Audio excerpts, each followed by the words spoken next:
welcome everyone to another exciting episode of Wytpod, where we meet, talk, and learn from some of the amazing people about their journeys. I'm your host, Sam, and today's guest is Schuyler, a passionate angler from Tillsonburg, Ontario, and founder of Erie and Creek Tackle. He's built an e-commerce company that provides high quality fishing gear. You can check it out at erieandcreektackle.ca. So, throughout our conversation, as you all know, we'll try to explore and uncover insights from Schuyler about his business, his journey, and the challenges he faced till date. So, without further ado, let's welcome Schuyler to the show. Schuyler, thank you so much for joining us. Welcome to Wytpod. I'd like you to introduce yourself to our audience and also tell us a little bit about your background. Absolutely. Thank you for having me and thank you for the opportunity. And when you guys reached out, this was the first podcast that I got to ever do. So I wanted to jump on it and leave no stone unturned, of course. Um, but yes, my name is Schuyler. I own a fishing tackle business, Erie and Creek Tackle here in Tillsonburg. And I'm a very passionate angler, hence the reason behind having a tackle shop here. So a little bit about myself. I've been fishing for quite some time, ever since I was a little child with my grandfather, 25 years, if I had to put a number on it. Um, just absolutely loved it. Uh, Fishing with my grandfather, we made a ton of memories. Something that now that I'm actually passing on to my son. My son is 10 years old. It's actually his last day of school, so he's graduating today. And and so we're going to go out on the boat tomorrow morning and hopefully have a good morning together out on the boat. But fishing's just a big part of my life. And the funny thing too is actually, my daughter asked me, I think it was yesterday morning, like, where does our last name come from, Fisk? And when you actually look it up, Fisk actually is derived from, um, in times, fishermen or those who actually sold fish at a market to make a living. So it's kind of it's kind of ironic in a way, how passionate I am about fishing, and here's my last name Fisk, which is derived from fish. So kind of yeah. So I think for you it was, I think all things made you reach a point where you had to start this business of your own, it seems. And it's great. So tell us a little bit about that. How did you get into this industry and what led you to start Erie and Creek Tackle? So one thing was I was trying. So I was a manufacturing worker for about 7 years, and I drove forklift for about five of those. I ran paint lines beforehand, and if anybody has worked in a manufacturing setting before, it is quite boring, and you're always kind of wanting something a little bit more.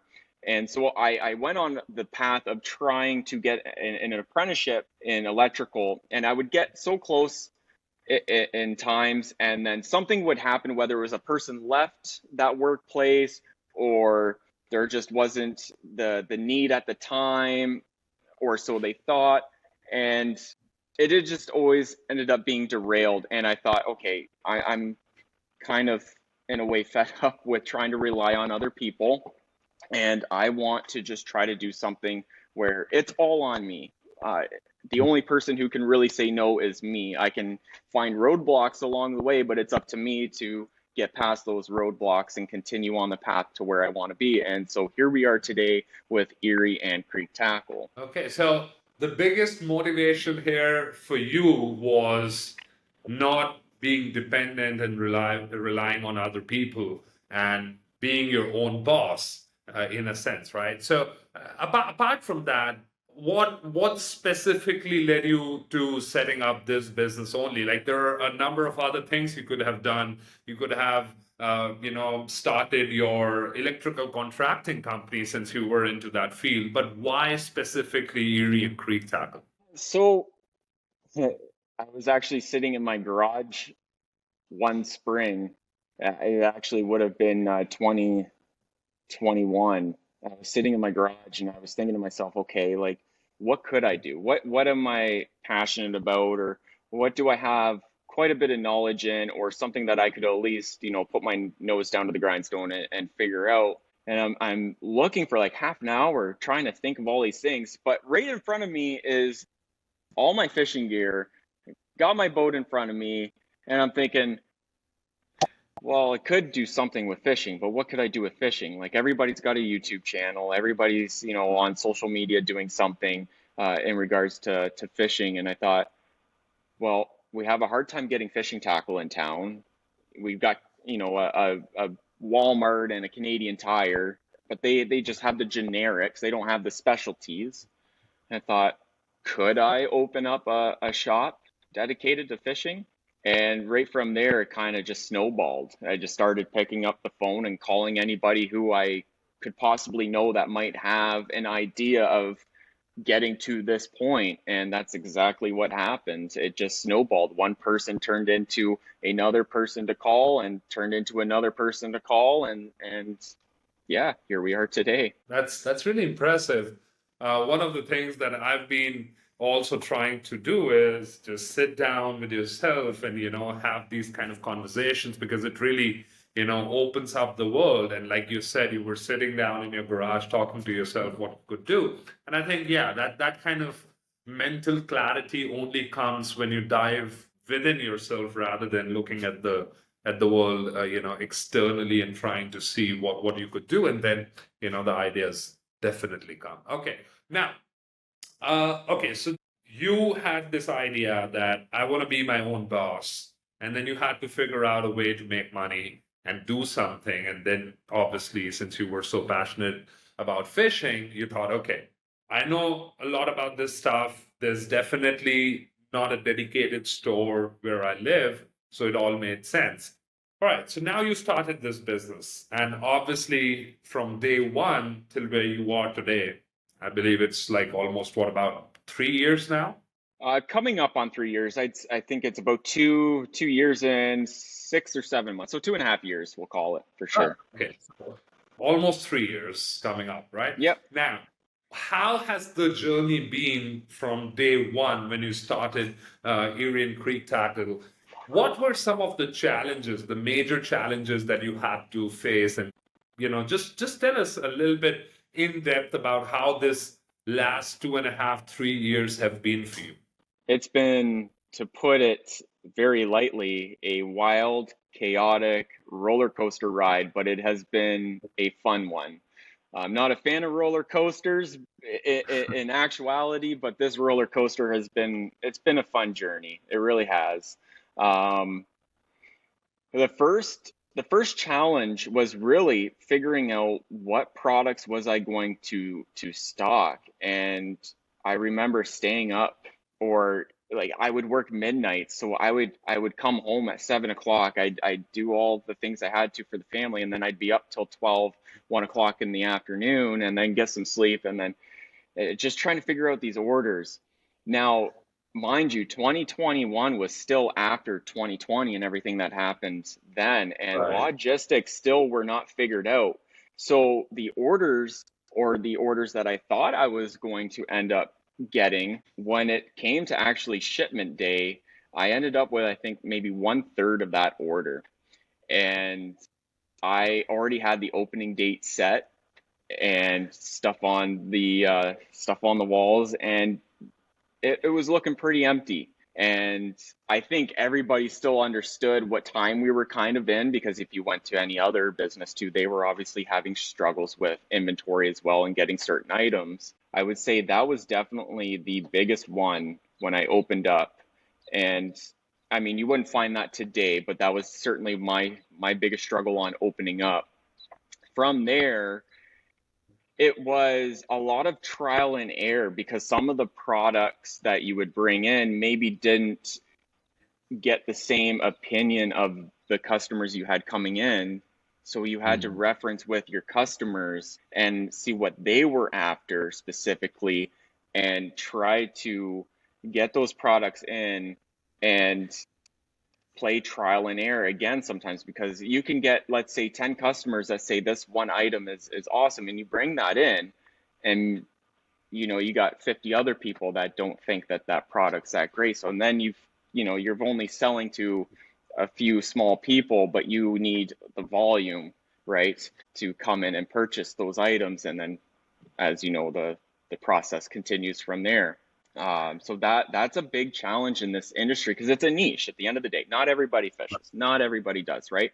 And anybody that fishes, they may not fish the same species. There's multiple species. And Right. so you gotta find the products that are going to do very well for those certain species and sort of branch out from there. So that's been an obvious struggle, and I think you can find that in just about any industry, right? There's so many different sizes or colors or there's so many variants, so many different SKUs out there. It's really a lot of trial and error to figure out which ones work for you, because maybe half an hour down the road they work for that person, but in your area, your shop, they might not work how they do half an hour down the road. So that's definitely a struggle in the fishing industry, is finding those items. Uh, another one would be to really not. It's very easy to get yourself down when you're in business. It's really easy to get yourself down, and having you need the mental resilience. And I think that's so underrated in today. When you're watching a lot of posts and stuff where let's take Gary Vee for instance. I love Gary Vee, but he's the I don't give a whatever about whatever. That's not everybody, right? Everybody's unique in their own set of ways, and not everybody has that mental resilience that maybe Gary does. And so business is tough. It's tough. It can and will beat you down sometimes, but you can't let it keep you down. You gotta you gotta find the little bit of light in whatever trouble or issue you are finding, and just keep going towards that and not let the darkness cloud yourself over, because if you do, you're gonna find little issues in just everything, and that will ultimately not lead you to where you want to be. I would say that's probably my biggest struggle when I was first opening up, because everything, from the order processes, not having what I wanted when I needed it, and having the people come in, and you could see on some people's face, like maybe it looked like they were a little bit disappointed, or they were kind of scoffing or laughing, and it's like, no, I want to prove this right. Like I want to prove not only to myself but everybody that this is gonna do well. And so I would say those two were the biggest opening up by far. Today's is still a little bit of the ordering process and trying to find those products that actually do work. Again, it's a niche, right? And as you grow, you grow in customer base, and maybe the customers, they want different things. But again, you can't just order based off of 1 to 2 or even 10 customers. You gotta order based off of the mass volume that you have coming in, right? So I'd say that is really the biggest challenge, is having the right inventory at the right times. No, I think yeah, that totally makes sense, specifically niche business, like you said. But I love the fact about what you mentioned regarding the customer feedback and how you implemented that. Make sure to understand what the customer actually needs, and then also figuring out how many people need that, because, like you said, it has to be a volume game. You cannot just order a bulk of products based on one customer's requirement. So I think, yes, that taking that constructive criticism from people where they say, oh, you don't have this, and then implementing that in a manner that it works as a feedback where you are regularly working on refining your inventory. So I think that really makes sense. Now, in terms of, so the markets that you have, because it's a very niche business, and like you said, not everybody fishes, but given the geographical location where you are, and in Canada and in North America in general, I think a fishing culture is like a real thing. Because when I came here, I saw that firsthand, and I get to know that, and I like it too. But what has geographical location as a factor played a role in your business journey? Like, mostly is it people from within your local area in your neck of the woods that come to shop, or is it other people from outside, or is it a mix of both? How does that affect the geographical location? Because had you been in a different location, do you think it would have helped you in the number of sales, or is being here much beneficial? Well, it's hard to answer that, quite honestly. I would say, because I've experienced it, this area has been the best choice by far, just in terms of not having a tackle shop directly in this area when we are so close to Lake Erie and Long Point, which is world renowned as one of the best Right. walleye fisheries and smallmouth fisheries in the world.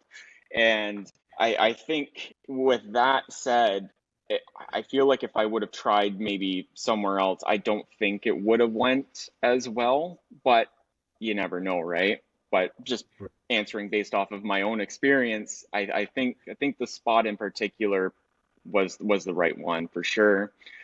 Geographically, you know what? I get a mixture of, like, I have a lot of people who are, of course, from the Tillsonburg area. Um, I would say that obviously they are my top customers by far, but I do get a lot of people that have traveled from 2 hours away.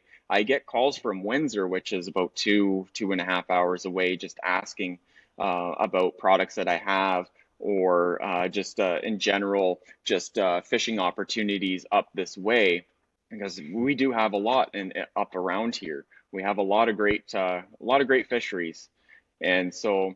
But another thing that I've noticed is, with the things that are happening all across the world, like we have Ukrainians now. We've got a good community of Ukrainians living here in Tillsonburg now, and it's always interesting talking with them, because the fish out there are so much different in a way here, but the way that they fish is also much different than how we would. And so it's always interesting talking with them and seeing if I can't find the products that they're after. And one I was able to do, actually. And going back to the previous conversation about inventories, I do a lot of special orders. If I don't have it, if you don't see it on the shelf or on the website, just ask, and I will do the research and see if I can't get it in, which I do a lot of special orders now.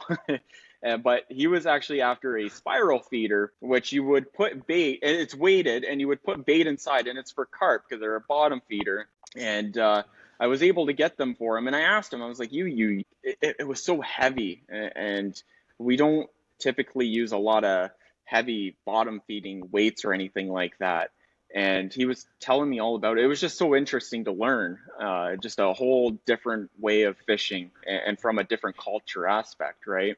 And so in regards to that, like, yeah, I would get a little bit of difference here, right, with the immigration process and stuff that's happening across the world, and again, just learning the different ways you can fish that we're not exposed to here. Yeah, and it's always a learning curve, and when you're passionate about somebody and you meet other people who are, exactly passionate like the same way, it's really a good feeling. And specifically in your case, it's a whole new thing about the thing that you love. So I think that makes sense. But yeah, I was actually referring to your town being close to Lake Erie, and that is what I was trying to ask is like, did Okay. that play a big role in why you wanted to set up a fishing store too? Like, was that going in the back of your mind that, this could benefit me geographically as well? Because, there are a lot of people, Long Point being famous and all that stuff.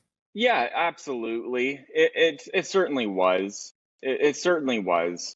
Um, Especially with the creeks too. In the last 5 years, I've picked up uh, fishing for rainbow trout, and specifically steelhead, which are migratory. So they'll go out into Lake Erie in the summertime, and then when fall comes, more closer to November and December, they will come into our tributaries, our small streams and creeks, and they'll Hmm. they'll come into spawn. And there really isn't a lot of tackle available unless you were to drive about an hour away. And there's a lot of creek anglers, as I refer to them, Mhm. around here. And that was another big aspect behind opening too. Um, just in general, like even from Long Point aside, we have some really great fishing opportunities all around here.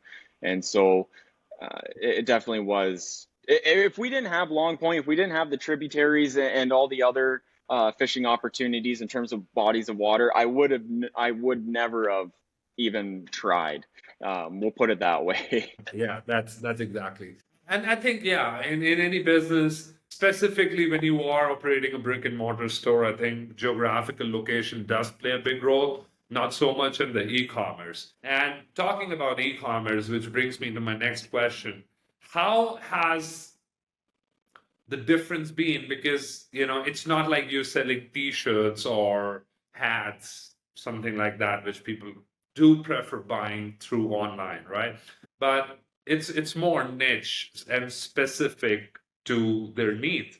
How what's the difference been in terms of, do people prefer buying it through the e-commerce? Like, do you get sales where people just go on the website and place orders, or do you see mostly people wanting to come into the store to make a purchase? So the funny thing is I think all of us anglers relate in some sort of way because I myself, when it comes to hats and t-shirts, I prefer to go to the store. I want to feel the product, I want to see the product in hand, and I want to try it in a way before I purchase it. I very, very rarely ever buy any clothing item online. And I think us anglers are sort of in the same way, unless we know the product very well and we're just kind of looking to stock up.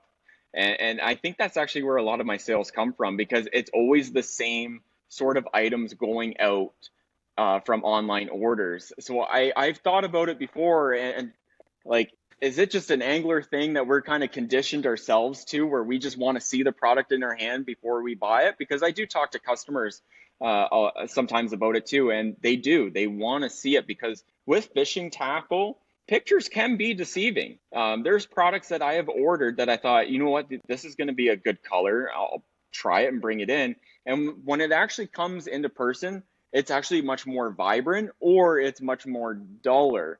And maybe you're looking for that more vibrant color pattern, and then you get it and you're disappointed because it's a little bit duller than what you were actually anticipating, right? And that's a big thing with us anglers. So we're very, very picky with our colors, our sizes, the shapes, and stuff like that, right? And especially if you're trying to find an alternative to a product that might be out of stock, and then you get that much more disappointed. So it's definitely easier to come in person, look at the product, and say, okay, yes, like that's going to work out for me. And I think that plays a big role in this for sure. Yeah, I mean, absolutely. I think a lot of that has to do with, how specific the product is and also how specific the person who's ordering it is, whether or not they have an actual preference. Right. Now, in terms of, when you started this business, how tough was it to get your name out there? How tough was the marketing aspect of it? Or was it pretty much organic where, because you did not have a store in your town which was catering to the fishing gear and the fishing community, was it an organic process where people got to know about your store, or did you had to actually put in some hard work behind that to get your name out there?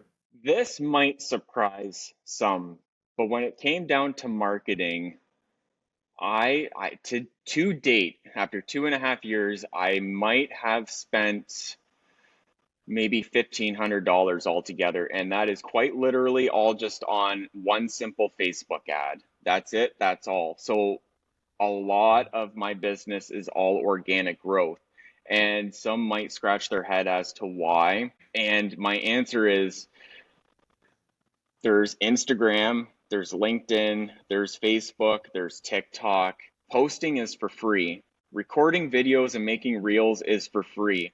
And sure, you can pay to promote those posts, but at the end of the day, if you continuously post, let's say you make 10 posts, maybe one of those actually makes it big, and you reach 10,000 people, and you didn't have to pay a dime for that. All you had to do is pay a little bit of your own time on it. And I mean, when you got your own business and you're here, you got all the products in front of you, it's pretty easy to grab a product off the shelf and just kind of do a reel with it, or something that came in is new, and make a reel of it. I read an article too just after I had opened up, and because of 2020, it showed that just over 70% of people will not actually enter into a store unless they have a website, but more or less, or unless they have a website that they can go and check out beforehand, or Mhm. it comes from a word of mouth from a relative or somebody that they actually trust. Something happened there in 2020 where it kind of broke trust from consumer to business in some sort of way. And I will say that I can guarantee that most of my business, I'd say pretty confidently that 80% of my business comes from word of mouth. So it does take time, for sure. It's a little bit old school in that way, and quite honestly, in my remote area in Tillsonburg in general, it is still a little bit old school. It really is, and it's kind of nice in a way. But it's a lot of word of mouth. It really truly is, and I think any business is like that, because when you think about it, you can go online and you can look at, say, an automotive shop. You got something broken on your vehicle and you need it fixed. Well, you're not just going to go and scroll through and say, well, they make very good videos, and go to Right. them just based off of the videos they make, or they have a really nice Instagram. No, you're going to go based off of the reference that you had from somebody that you actually trust and hear that good story. That's what's going to drive you to that business. So I kind of took the same aspect to this in a way as well. I think yeah, that absolutely makes sense. And you're right. 2020, is like a very defining period. Pre-COVID and post-COVID, a lot of things definitely changed. And, the importance of having your website, having a good or internet presence, all these things kind of, just went through the roof, because now you're not a legit business if you don't have a decent looking website. And that has Yes. kind of how people are viewing brands, and looking at products before going into the store, even though they might prefer going into a store, like you said, and buying something, but they definitely want to check it out. And I think, yes, that's right. So I mean, it's great to hear that you haven't had the need to do a lot of marketing, and kind of got a good growth through word of mouth and in an organic sense. But do you plan on, kind of expanding the brand across the internet, more so in terms of the e-commerce side of the website? Because I'm assuming there are probably thousands and thousands of people all across the North American continent who are, heavily into fishing, and who are kind of the potential customers or your audience that you cater to in a kind of a brand specific sense. So do you have plans to, kind of take the brand on a bigger stage through the power of e-commerce? Is that something that you're looking forward to, or are you looking to foster more growth in the local community itself? Uh, Definitely both. I think with the fall coming up, so again, with steelhead fishing, that's actually where a lot of my online sales actually come. And when it comes to steelhead fishing, you're looking at basically, um, we could say near the end of September, right up until April, which here in Canada, we have seasons where the US doesn't have the same seasons that we do. The US is so much, it's a whole completely different animal in fishing than we are up here, unfortunately. Um, but we have a set season. So basically from September to December is an open season for us to chase these fish, but only in some areas. Actually, trout, closes at the end of September. There's only a few stretches of river that actually are open for those 3 months. And so what I noticed last year is I have a lot of those guys, but a lot of those guys are also friends with people across the border. And I found that I was actually getting some orders through that as well, just from the word of mouth. These guys kind of like they travel together and fish different streams and whatnot. But I have found that I get a lot of US based orders when it comes to the steelhead gear. So that is actually a big target for me this fall is okay, I know that I've reached this niche in this area. How can I take it a little bit further and grab some more of that audience towards my brand and make some of those sales, but not only make some of those sales, but grow in that area as well for this local community too. So trying to kind of put two together and just mesh it together in a way. Because it was wild. I couldn't believe it last fall, the places that I was shipping to, and it was all steelhead gear. It wasn't just for anything else. It was just particularly steelhead. Northern California, Ohio, Pennsylvania, New York. What was it? Oh, sorry, British Columbia, and then Oregon. I was drawing a blank there. And I couldn't believe it because it's like I know these products are readily available in that area too, because that's what they do. They steelhead fish. So what is it drawing them to me? And I mean, I'm not going to complain about it by any means, but I just, what was it that they, what is it? What is it, right? You know, because it really took me back a little bit and made me realize, okay, I've got something here and I need to focus on it. And not only will they grow the online presence, but it's obviously going to translate back to brick and mortar right directly here as well. So that is my focus for sure. Unfortunately, it's just not an all year round thing, but I'm definitely working on the back end of it, getting ready for September, October. That sounds like a great plan. And yeah, I think fishing is kind of a seasonal thing, and obviously you have to make sure you're prepared when the demand is there. And great to hear that, you've been, you're now getting orders from the States as well.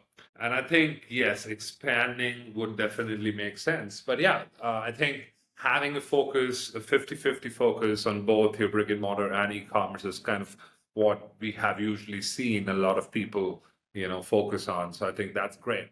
Now, one last question I think I would like to ask you. Given your journey so far over the last 2.5 to almost 3 years now, Skylar, what would you like to, in the sense, say, for example, if somebody, a 24-year-old or a 22-year-old who's watching this once it gets on YouTube, what piece of advice would you like to give to those younger people who are in the same boat where you were at one point in time and are looking to start something of their own? They don't want to rely on someone else and kind of be their own boss, What from your journey so far, what's like the one key piece of advice you'd like to give? I'd give two. Touched on one already, and that's building the mental resilience. You need it 100%. It is the number one thing that you need in entrepreneurship is the mental resilience. Don't get Right. yourself down. There's going to be a lot of roadblocks that you're just going to have to try to find a way around, whether you hop over them to the left, to the right, or try to just bulldoze them over. You're going to have those no matter what. So always keep trying to push forward and sometimes think outside the box. Don't confine yourself in a box. Try to think outside of it too. I would put that at the top of the list by far. Number two would be everybody says do research.